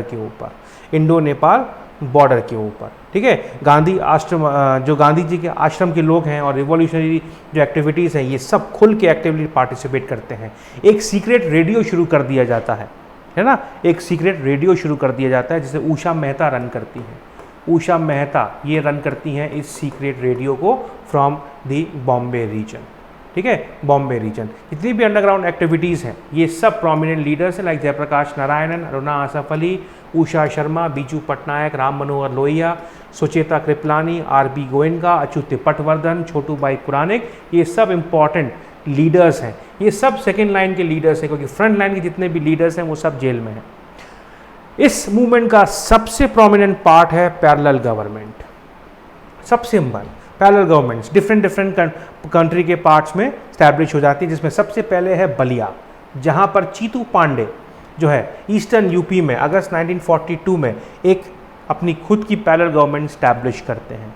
कलेक्टर को फोर्स करते हैं कि वो अपना पावर दे दे। फिर उसके बाद जातीय सरकार तामलुक रीजन में, ठीक है, और सतारा में प्रांतीय सरकार, इसमें हेड है नाना पाटिल एंड वाई.वी. चवन। ये सबसे इम्पॉर्टेंट है, सबसे इफेक्टिव है और सबसे लॉन्गेस्ट भी रही है। पीपल्स कोर्ट ये स्टैब्लिश कर दी जाती है, पूरी तरीके से प्रोहिबिशंस को जो है प्रोहिबिशन को इन्फोर्स कर दिया जाता है, ठीक है। जितने भी बिजनेसमैन हैं वो सब डोनेशंस के थ्रू, शेल्टर्स, मटेरियल हेल्प के थ्रू एक्टिव सपोर्ट करते हैं। स्टूडेंट्स कुरियर की तरह काम करते हैं। Means every section of the society जो है वो एक्टिवली पार्टिसिपेट करती है, बिल्कुल एवरी सेक्शन, मैनी लेवल्स पर। यूथ स्पेशली फोर फ्रंट पर आता है, विमेन्स, वर्कर्स, पीजेंट्स, जमींदार्स, ये सब, this is the extent of participation, ठीक है। हर लेवल पर मास का पार्टिसिपेशन है फुल तरीके से, यानी कि गांधी जी का जो स्लोगन था डू और डाई, एक तरीके से पूरा इंडिया एनगल्फ्ड हो गया, पूरा इंडिया एनगल्फ्ड हो गया। ठीक है, हर तरीके से पुलिस एडमिनिस्ट्रेशन, ठीक है, हर तरीके से इनके ऊपर अटैक किया जाता है और गवर्नमेंट का जो भी फॉर्म है, जो भी लॉयल्टी, जिस फॉर्म में भी गवर्नमेंट को लॉयल हैं बंदे, वो सब खत्म हो जाता है, वो सब इरोड कर दिया जाता है। ठीक है, ये चीज़। Even Muslims also participated. और सबसे मज़े की बात तो ये है कि इस मूवमेंट के दौरान कोई भी कम्युनल क्लैशेस नहीं हैं। सबसे इंपॉर्टेंट, कोई भी कम्युनल केसेस नहीं है, रियॉट्स के केसेस नहीं हैं। प्रिंसली स्टेट्स का खुल के पार्टिसिपेशन है, लेकिन भैया कम्युनिस्ट जो हैं वो फिर एक टाइम के बाद में जब रशिया जो है ब्रिटेन का सपोर्ट करता है, तब कम्युनिस्ट जो है इस मूवमेंट से थोड़ा दूर हो जाते हैं। ठीक है, वो थोड़ा सा दूर हो जाते हैं और वो इसीलिए क्विट इंडिया मूवमेंट को एंडोर्स नहीं करते। ठीक है, ये चीज़ गॉट इट। नाउ वैसे तो देखा जाए तो ये मूवमेंट ऑल इंडिया था, लेकिन जो मेन सेंटर्स थे that was the eastern UP, Bihar, Karnataka, Maharashtra and Midnapore. Students, workers and peasants का पार्टिसिपेशन सबसे ज़्यादा था। अपर क्लास और ब्यूरोक्रेसी तो अभी भी लॉयल ही है ना, बिल्कुल। गवर्नमेंट के लिए जितने भी लॉयल क्लास थी वो सब अब खत्म हो गई एक तरीके से, एक छोटा सा सेक्शन बचा हुआ है। ठीक है, एक छोटा सा सेक्शन बचा हुआ है। Element of spontaneity was higher, बहुत ज़्यादा स्पॉन्टेनियस था पहले के मुकाबले में ये मूवमेंट, इसीलिए ये वायलेंट था। देखो भैया, ये जो एस्टीमेट है ना, this is important for our civil services prelims examination, क्योंकि क्वेश्चन ऐसे ही आएगा स्टेटमेंट फॉर्म में, तो ये ध्यान रखना। वायलेंट इसलिए था क्योंकि स्पॉन्टेनियस था, है ना, ये चीज़ गॉट इट। ठीक है, ये चीज़ है ना, स्पॉन्टेनियस था। क्लियर। नाउ सिग्निफिकेंस क्या था, डिमांड जो थी वो सिर्फ इंडिपेंडेंस थी, यही इमीडिएट एजेंडा था। ठीक है, इससे हमको दूर नहीं हटना था। और इंडिविजुअल का participation, unparalleled heroism and militancy. अब गांधी जी का फास्ट आता है 1943 में। जितने भी एट्रॉसिटीज़ जो ब्रिटिश गवर्नमेंट करती है, उन सब के अगेंस्ट में गांधी जी फास्ट करते हैं, सिर्फ वायलेंस को कंडेम करने के लिए। ठीक है, वायलेंस को कंडेम करने के लिए। ठीक है, ये चीज़ गॉट इट। ठीक है, प्लस 1943 में फेमीन भी आता है। अब जितने भी मेंबर्स हैं वाइसरॉय के एग्जीक्यूटिव काउंसिल के, वो रिजाइल कर देते हैं। पब्लिक मोराल हाईएस्ट है, एंटी ब्रिटिश फीलिंग अपनी चरम सीमा पर है, हाइटेड अपने जेनिथ पर है, और अपॉर्चुनिटी है पॉलिटिकल एक्टिविटी के लिए। गवर्नमेंट जो है का जो हाई हैंडेडनेस है वो एक्सपोज हो जाता है। गांधी जी फिर से ऑब्लाइज करते हैं, और फिर यहाँ पर इंडियन नेशनल आर्मी का एस्टैब्लिशमेंट। ठीक है, यस, इंडियन नेशनल आर्मी जो है वो पहली बार कंसीव की जाती है in Malaya region, Malaya province and Malaysia में। ठीक है, मोहन सिंह ये एक इंडियन ऑफिसर हैं ब्रिटिश आर्मी के। ठीक है, यस, ठीक है, ये इंडियन नेशनल आर्मी को कंपोजिट करते हैं ना। इंडियन नेशनल आर्मी के कुछ फेजेस हैं, किस अलग अलग फेजेस में इंडियन नेशनल आर्मी में जो है डेवलपमेंट होता है। तो सबसे पहले जितने भी जैपनीज़ हैं जो प्रिजनर्स ऑफ वॉर हैं, ठीक है, इनको हैंड ओवर करते हैं मोहन सिंह को, वो उनको रिक्रूट करते हैं, इंडियन नेशनल आर्मी में बनाते हैं। जब सिंगापुर फॉल हो जाता है तब जो 45,000 प्रिजनर्स ऑफ वॉर है, ठीक है, जो उनके स्फीयर ऑफ इन्फ्लुएंस में है, ठीक है, वो रेडी हैं आईएनए ज्वाइन करने के लिए। और आईएनए जो है इंडियन नेशनल कांग्रेस के इनविटेशन का कर रही है इंतज़ार कि इंडियन नेशनल कांग्रेस का आए हमको इनविटेशन तो हम जाकर के जो है अटैक करें। ठीक है, ये चीज़ ओके, ये चीज़ क्विट इंडिया मूवमेंट जो है ये जैसे ही स्टार्ट होता है, आईएनए को भी इससे फिलिप मिलता है। सितंबर 1942 में फर्स्ट डिवीजन ऑफ आईएनए ये फॉर्म होती है विद 16,000 मेंस। ठीक है, और जैपनीज कंटेम्पलेटिंग इंडियन इन्वेजन को जो ये करती है, और ये जो विंग है ये इंडिया में एंटर करती है। मोहन सिंह और जो जैपनीज जो वॉर है, ठीक है, जैपनीज के साथ मिल करके, ठीक है, ये चीज़ ये वॉर में जाते हैं। ठीक है, ये पार्ट जो डिफरेंसेस हैं, मोहन सिंह, निरंजन सिंह गिल जो सीनियर मोस्ट ऑफिसर हैं, ठीक है, तो जैपनीज इनको अरेस्ट कर देती है। अब सेकंड फेज शुरू होता है जब सुभाष चंद्र बोस सिंगापुर पहुंचते हैं इन जुलाई 1943, सिंगापुर पहुंचते हैं। ठीक है, वो कांग्रेस छोड़ चुके हैं अभी तक, और एक फॉरवर्ड ब्लॉक भी वो बना चुके हैं 1940 में। 1941 में वो रशिया लीडर से, रशियन लीडर से मिलते हैं, उनको हाउस अरेस्ट कर लिया जाता है। 41 में वो सोवियत यूनियन जब वॉर ज्वाइन कर लेता है तो बोस जो है जर्मनी जाते हैं, ठीक है, और वहाँ से पहुँचते हैं वो जापान इन द ईयर 1943 और जापानीज़ हेल्प लेते हैं arm struggle against the British rule start करने के लिए। जापान के जो प्राइम मिनिस्टर हैं वो बोलते हैं कि उनका कोई डिज़ाइन नहीं, उनका कोई मकसद नहीं है कि वो इंडिया पर अटैक करें। सुभाष चंद्र बोस सिंगापुर आते हैं, वहाँ पर फ्री इंडिया की एक प्रोविजनल गवर्नमेंट वो इस्टेब्लिश करते हैं ऑन 21 अक्टूबर 1943, ऑन 21 अक्टूबर 1943। देखो भैया ये सारे मूवमेंट्स जो है क्विट इंडिया मूवमेंट के टाइम पे ही चल रहे हैं, ठीक है। रास बिहारी बोस उनको असिस्ट करते हैं। इंडियन प्रिजनर्स ऑफ वॉर जो कि बर्मा, मलाया और सिंगापुर में हैं, ये बोस के साथ मिलकर आईएनए फॉर्म करते हैं, ठीक है। आईएनए जो है वो रिकॉग्नाइज, आईएनए सुभाष चंद्र बोस को एक्सेस पावर्स रिकॉग्नाइज करते हैं और बोलते हैं कि भैया ब्रिटिश और यूएसए के अगेंस्ट में वॉर। रंगून में आईएनए का हेडक्वार्टर स्टैब्लिश किया जाता है, रंगून एंड सिंगापुर में। आईएनए रिकॉग्नाइज हो गई, रिक्रूट्स जितने भी हैं उनकी ट्रेनिंग, उन फंड्स कलेक्ट किए जाते हैं, विमेंस रेजिमेंट भी बनती है, that is Rani Lakshmibai.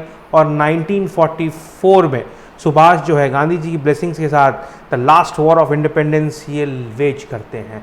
Andaman and Nicobar, ठीक है, निकोबार, इसमें आइलैंड्स का नाम है शहीद and Swaraj. Indian flag hoist किया जाता है इन दिसंबर 1943 और इंडियन सोल्जर्स वो कोहिमा में एंटर करते हैं नेशनल फ्लैग को इंडियन सॉइल में होइस्ट करने के लिए 19 मार्च 1944 को, और मोइरांग में यानी कि मणिपुर में जो है इंडियन नेशनल फ्लैग होइस्ट किया जाता है। आज़ाद हिंद रेडियो पर India's last war of independence ये डिक्लेयर होती है। लेकिन आईएनए की जो बटालियन है शाहनवाज इंडो बर्मा फ्रंट पर इम्फाल कैंपेन में जो है यहाँ पर लड़ते हुए जो है वो कैप्चर कर ली जाती है। जापानीज जो है किसी भी टाइप का मटेरियल जो है उनको आर्म्स, एमिनेशन, राशन ये प्रोवाइड नहीं करते और वो डिमोरलाइज हो जाती हैं।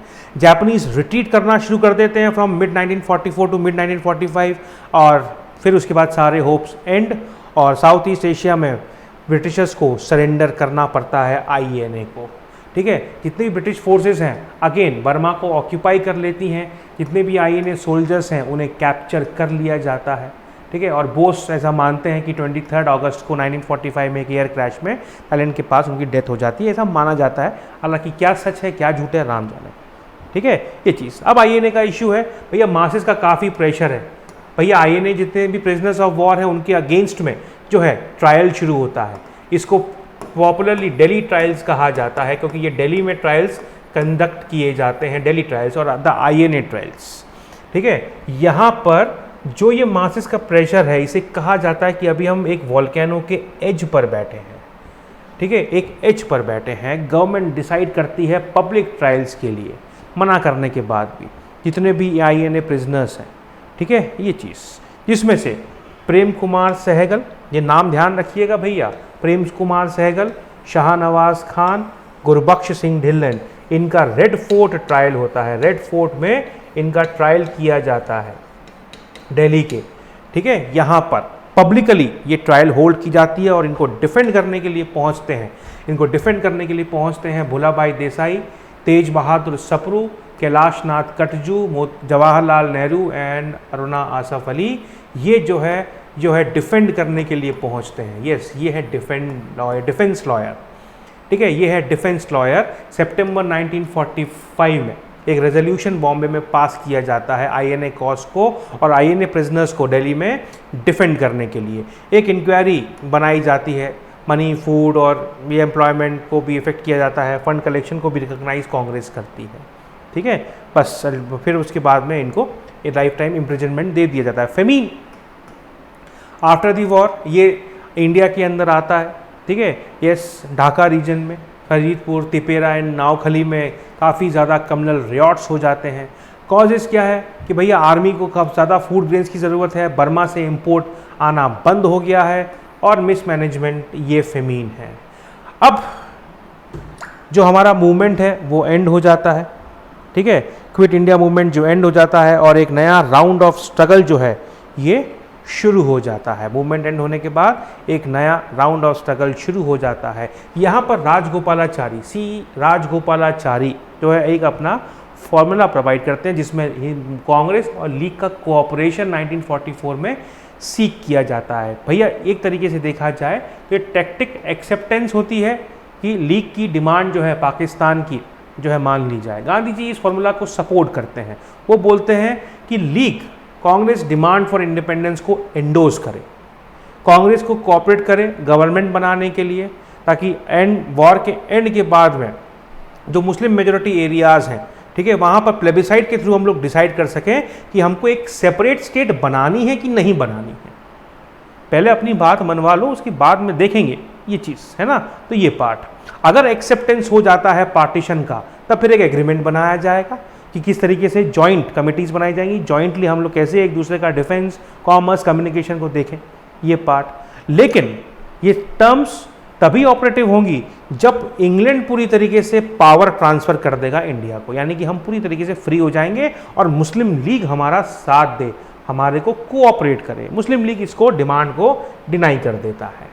ये ऑब्जेक्शन जिन्ना बोलते हैं कांग्रेस सबसे पहले टू नेशन थ्योरी को एक्सेप्ट करे। हालांकि देखा जाए तो उसमें टू नेशन थ्योरी स्यूडो तरीके से एक्सेप्टेड है, खुल के नहीं मानी गई, पर यहाँ पर जिन्ना जी बोलते हैं कि नहीं भैया पहले टू नेशन थ्योरी को एक्सेप्ट करो। कांग्रेस बोले कि नहीं एक नेशन बनेगा, दूसरा नेशन बनेगा, और नॉर्थ वेस्ट जो और नॉर्थ ईस्ट के अंदर सिर्फ मुस्लिम्स वोट करेंगे प्लेबिसाइट में, और कोई वोट नहीं करेगा, ठीक है, और कोई वोट नहीं करेगा। कॉमन सेंटर नहीं होगा, यूनियन नहीं बनेगा, ठीक है, ऑटोनॉमी रहेगी, रेसिडुअल पावर्स भी प्रोविंसेस के पास में होंगी। कांग्रेस रेडी है कोऑपरेट करने के लिए लीग के साथ, independence of the Indian union, लेकिन लीग को इसकी कोई चिंता नहीं थी, ठीक है, उसको सिर्फ एक सेपरेट नेशन चाहिए था लीग को। तो इसीलिए सीआर फॉर्मूला जो है, सी राजगोपालाचारी फॉर्मूला फ्लॉप हो जाता है। फिर उसके बाद देसाई लियाकत पैक्ट होता है, जो कि डेप्यूटी लीडर है लियाकत अली खान मुस्लिम लीग के, ठीक है। ये दोनों एक ड्राफ्ट के साथ सामने आते हैं, ठीक है, इंटरिम गवर्नमेंट को बनाने के लिए एट द सेंटर, जहां पर equal number of persons nominate किए जाएंगे by the Congress and the league in the central legislature. 20% reserve seats होगी मुस्लिम माइनॉरिटीज़ के लिए। कोई भी सेटलमेंट इन लाइंस पर नहीं बैठ पाता, यानी कि देसाई लियाकत पैक्ट भी फ्लॉप। इसी बीच में मई 1945 में मिस्टर वॉवेल, दो वॉर खत्म हो जाती है, और वॉवेल जो है कंजर्वेटिव गवर्नमेंट, चर्चिल जो है ये बोलते हैं लॉर्ड वॉवेल को कि भैया आप नेगोशिएशन स्टार्ट करो ताकि एक इंटरिम गवर्नमेंट बनाई जाए। सारे कांग्रेस लीडर्स को रिलीज कर दिया जाता है और एक वॉवेल प्लान आता है। क्यों ऐसा? क्योंकि भैया मिड 1945 में इलेक्शन है और कंजर्वेटिव चाहते हैं कि उससे पहले, जिससे पहले कि इलेक्शंस होए उससे पहले हम कुछ एक कंक्लूजन पर पहुंच जाएं, ठीक है। यस, और प्रेशर है ही अलाइज का कोऑपरेशन को सीख करने के लिए। वही जापान रिवर्सेस, तो अभी भी जापान का तो डेंजर था ही यहाँ पर, है ना। और गवर्नमेंट चाहती थी कि जो मूवमेंट्स चल रहे हैं इसको थोड़ा सा डाइवर्ट कर दिया जाए, इसको डाइवर्ट कर दिया जाए। अब शिमला में जून 1945 में लॉर्ड वॉवेल अपना प्लान देते हैं, बोलते हैं कि सारे के सारे एग्जीक्यूटिव काउंसिल के मेंबर्स इंडियंस होंगे, कमांडर इन चीफ को छोड़ के, ठीक है। हिंदूज और मुस्लिम्स को इक्वल रिप्रेजेंटेशन होगा। रिकंस्ट्रक्टेड काउंसिल जो भी होंगी वो गवर्नमेंट ऑफ इंडिया एक्ट के अकॉर्डिंगली चलेंगी। गवर्नर के पास वीटो पावर होगी और अपनी वीटो पावर को वो एक्सरसाइज करेंगे मिनिस्टर्स की एडवाइस पर। डिफरेंट पार्टीज के रिप्रेजेंटेशंस होंगे जो कि जिनकी जॉइंट लिस्ट वाइसरॉय के पास में आएगी नॉमिनेशंस के लिए एग्जीक्यूटिव काउंसिल में, ठीक है। कोई भी जॉइंट लिस्ट, ठीक है, अगर जॉइंट लिस्ट पॉसिबल नहीं है तो सेपरेट लिस्ट दे दी जाए, ठीक है। और फिर बाद में नेगोशिएशंस के लिए भी, न्यू कॉन्स्टिट्यूशन के लिए भी पॉसिबिलिटीज़ खुली रहेंगी एक बार वॉर खत्म तो हो जाए उसके लिए।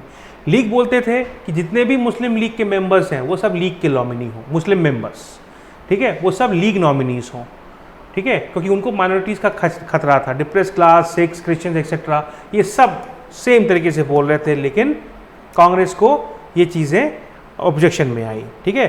उन्होंने कहा कि कांग्रेस ये जो चीज़ें हैं ये कांग्रेस को सिर्फ एक हिंदू पार्टी के फॉर्म में प्रोजेक्ट कर रही है, ठीक है। उसके पास राइट है कि वो हर कम्युनिटी के नॉमिनी को अपॉइंट करे, क्योंकि कांग्रेस के अंदर जो है मुस्लिम्स भी थे, सिख्स भी थे, हिंदूज भी थे, सब लोग थे। तो कांग्रेस यही चाहती थी कि वो कांग्रेस अपॉइंट करे। वॉवेल का मिस्टेक बस इतना हुआ कि वॉवेल ने बोला कि यार भाई ये टॉक्स जो है वो नहीं हो सकते, फ्रूटफुल नहीं है, और यहीं पर ये ब्रॉक डाउन हो गए और लीग को पूरी तरीके से वीटो दे दिया और अपनी इस पोजीशन को स्ट्रेंथन मान के 1946 के इलेक्शन में ठीक है ये चीज़ निकल के आती कि लीग ज़्यादा स्ट्रांग होगी, ज़्यादा नंबर ऑफ सीट्स उसे मिले, और जिन्ना ने यहाँ पर जो है अनाउंस किया डायरेक्ट एक्शन देगा इन द ईयर 1946। इस चीज़ से बूस्टअप होके जनरल इलेक्शन होते हैं, लेबर पार्टी इंग्लैंड में जीत जाती है, क्लीमेंट एटली बन जाते हैं प्राइम मिनिस्टर और सर पैट्रिक लॉरेंस जो है वो न्यू सेक्रेटरी ऑफ स्टेट है। इंडिया के अंदर इलेक्शन होते हैं 1936 में, वो जो हुए थे उसके बाद 1945 में इलेक्शंस होते हैं। 90% नॉन मुस्लिम सीट्स कांग्रेस जीतती है और सारी की सारी मुस्लिम सीट्स मुस्लिम लीग के पास हैं, मुस्लिम लीग के पास हैं। ठीक है, मुस्लिम लीग जो है अब एक डोमिनेंट मुस्लिम पार्टी बन गई है। 1935 के इलेक्शन में ऐसा नहीं था ये चीज़, ठीक है, अब एक डोमिनेंट मुस्लिम पार्टी बन गई है। क्लीमेंट एटली फरवरी 1946 में अनाउंस करते हैं कि एक हाई मिशन जो है हाई पावर्ड मिशन इंडिया में आएगा, जिसे हम लोग कैबिनेट मिशन प्लान बोलते हैं। Sir Patrick Lawrence, Stafford Cripps and A V Alexander इनकी चेयरमैनशिप में, और ये बताएंगे कि किस तरीके से पावर, किस तरीके से नेगोशिएट करना है और पावर ट्रांसफ़र करनी है। 24 मार्च 1946 को ये कैबिनेट मिशन इंडिया में पहुंचता है, सारी पार्टीज से डिस्कस करता है, इंटरिम गवर्नमेंट के बारे में डिस्कस करता है, एक नया कॉन्स्टिट्यूशन फ्री इंडिया के लिए बनाने के लिए डिस्कशन होता है।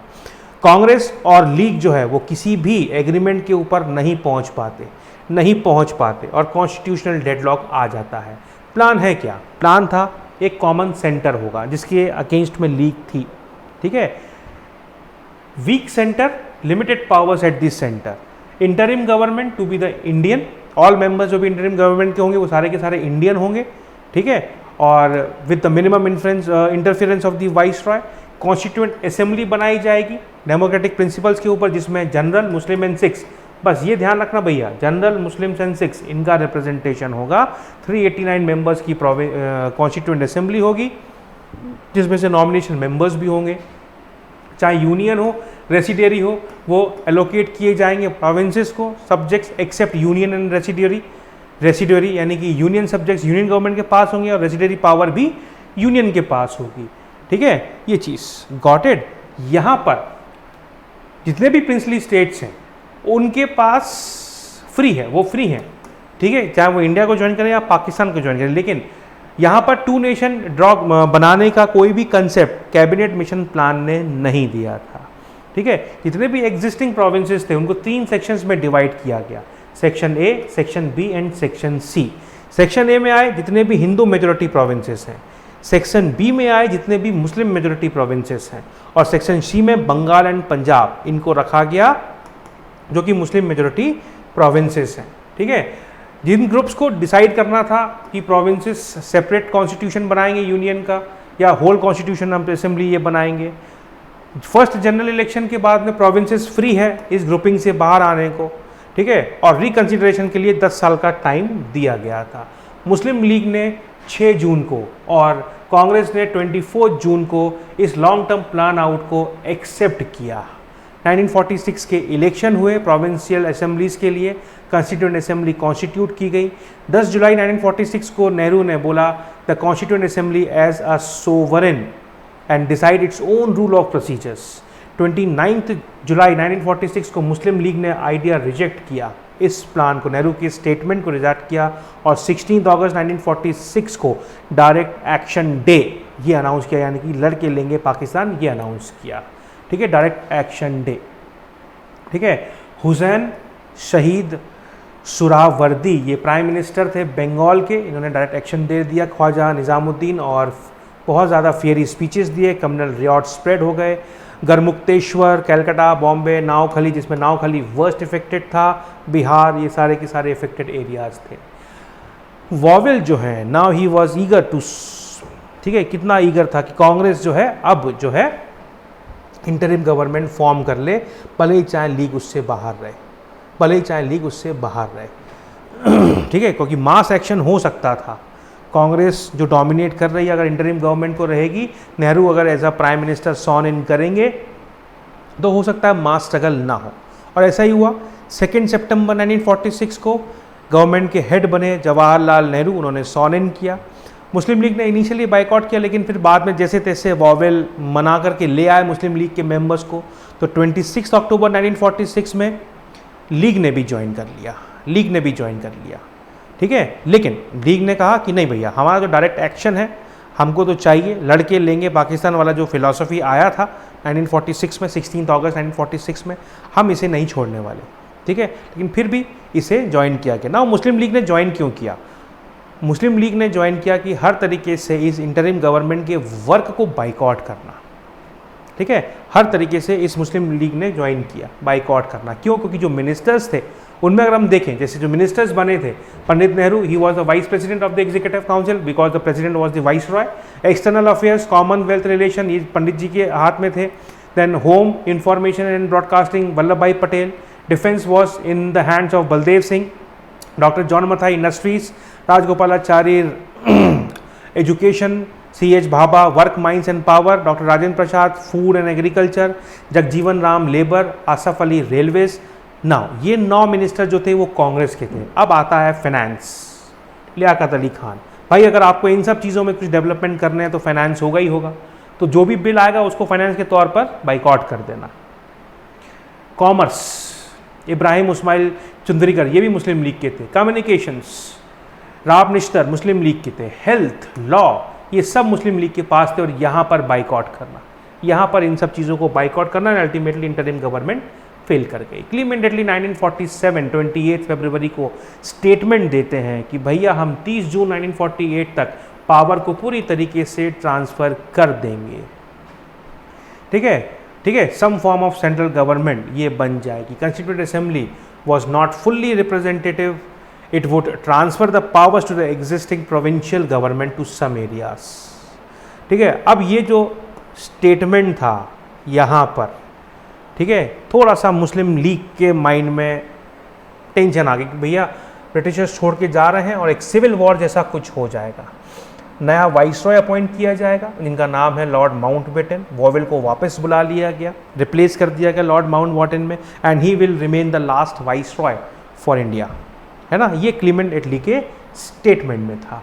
मुस्लिम लीग ने तुरंत सिविल मास डिसोबीडियंस मूवमेंट लॉन्च कर दिया, ठीक है, लॉन्च कर दिया। एक फिक्स्ड डेट तो दे दी थी 30 जून, ताकि कोई कॉन्स्टिट्यूशनल क्राइसिस ना हो, ठीक है। जितने भी पार्टीज़ हैं वो सब एक एग्रीमेंट के ऊपर आ जाए, मेजर इश्यूज़ के ऊपर, और कन्विंस है कि देखो ब्रिटिश कितने सिंसियर हैं कि अब उन्होंने डेट दे दी है, 30 जून को वो लोग छोड़ के चले जाएंगे। ऐसा वाइड स्प्रेड कम्युनल रियॉट्स होते हैं। लास्ट वाइसरॉय मिस्टर माउंटबेटन ये इंडिया में आते हैं। इनका काम था कि भैया कैसे भी करके यूनिटी का जो टास्क है इसको एक्सप्लोर किया जाए, लेकिन मोहम्मद अली जिन्ना एडमेंट हैं for the sovereign Pakistan. Congress with the time जब कम्युनल रियॉट्स होते हैं तब वो अपना कंसेंट देती है पार्टीशन प्लान को। सब्सिक्वेंटली एक जून प्लान, बाल्कन प्लान टेबल किया जाता है क्लीमेंट हाउस ऑफ कॉमन्स में। Provincial assemblies of Bengal and Punjab ये सेपरेटली मिलेंगी। एक सेक्शन होगा हिंदू मेजोरिटी के लिए और एक होगा मुस्लिम मेजोरिटी के लिए, और वो डिसाइड करेंगे पार्टीशन बाय वोटिंग। रेफरेंडम बनाया जाएगा in case of north west frontier province, Sylhet districts of Bengal. Sindh को अपना खुद का डिसीजन लेना है। पार्टीशन होगा 2 डोमिनियन में, तो फिर 2 कॉन्स्टिट्यूएंट असेंबलीज बनाई जाएंगी। कांग्रेस ने यूनिफाइड इंडिया का डिमांड किया, तो जो भी उसकी डिमांड्स हैं उन सबको मान लिया जाएगा। जितने भी प्रिंसली स्टेट्स हैं उनकी इंडिपेंडेंस को रूल्ड आउट कर दिया गया। क्यों? क्योंकि कांग्रेस को चाहिए था एक यूनिफाइड इंडिया। उनको कहा गया कि वो या तो पाकिस्तान को ज्वाइन करें या फिर इंडिया को ज्वाइन करें, अलग से नहीं बन सकते। अगर हैदराबाद का जो असेशन था पाकिस्तान में उसे निगेट कर दिया गया। क्यों? क्योंकि वो इंडिया के अंदर एक तरीके से एनक्लेव होता, ठीक है। फ्रीडम ये कहा गया कि 15 अगस्त 1947 को फ्रीडम दे दी जाएगी, और एक बाउंड्री कमीशन सेटअप किया गया, and that was sir Cyril Radcliffe. Sir Cyril Radcliffe. Indian independence act pass किया गया 1947 में। 15 अगस्त को इम्प्लीमेंट हो गया। इंडिपेंडेंट डोमिनियन इंडिया और पाकिस्तान ये 2 फॉर्म हो गए। हर डोमिनियन के गवर्नर जनरल थे जो कि हर एक्ट को इम्प्लीमेंट करेंगे। Lord Mountbatten was for the Indian dominion, he was the governor general, first governor general of Indian dominion, और मोहम्मद अली जिन्ना वॉज फॉर द पाकिस्तान। हर एक सेपरेट नेशन के लिए एक कंस्टिट्यूएंट असेंबली की गई और जितनी भी एग्जिस्टिंग असेंबलीज थी उनको डिसॉल्व कर दिया गया, उनको डिसॉल्व कर दिया गया। जब तक नया कॉन्स्टिट्यूशन नहीं बनेगा तब तक गवर्नमेंट ऑफ इंडिया एक्ट से ही रूल किया जाएगा। ठीक है दोस्त, तो ये था इंडिपेंडेंस, इंडियन इंडिपेंडेंस एक्ट 1947। ठीक है दोस्तों, तो यहाँ पर हमारी इंडिपेंडेंस हो गई। ठीक दोस्त, तो 1947 ये पार्टीशन भी हो गया, इंडिया को फ्रीडम भी हो गई और पार्टीशन भी हो गया। ठीक है दोस्तों, ये पार्ट, तो यहाँ पर हमारा मॉडर्न इंडियन हिस्ट्री का पार्ट कंप्लीट होता है। अब एक सेक्शन और बचा है जिसमें हम जितने भी इंपॉर्टेंट वाइसरॉयज हैं उन सब के बारे में, वाइसरॉयज एंड गवर्नर जनरल्स, उनके इंपॉर्टेंट कॉन्ट्रीब्यूशंस हैं, इन सब के बारे में जानेंगे। ठीक है दोस्तों, तो थैंक यू वेरी मच। तो मिलते हैं नेक्स्ट सेशन में, लास्ट सेशन रहेगा हमारा अगला। Thank you very much.